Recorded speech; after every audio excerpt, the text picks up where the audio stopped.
In this video, I'm going to walk you through how to delete Jumia buyer account. Let's say you're not interested in your account again and you just want to close your account.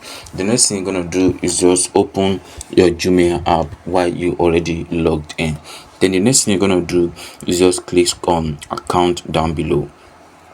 So once you click on account, just scroll all the way down. Then you can see close account right here. Then click on the option right there. Then it's gonna take you straight down to your browser. Then they're gonna ask you the reason why you actually want to close your account. Basically, it's very possible for anyone to want to close their account, but then the reason will just be optional. That doesn't mean that they are not going to close your account for you. So you can just select any reason of your choice, then your account will be closed successfully without any issue. So this way you're gonna be able to close or delete your buyer account on Jumia.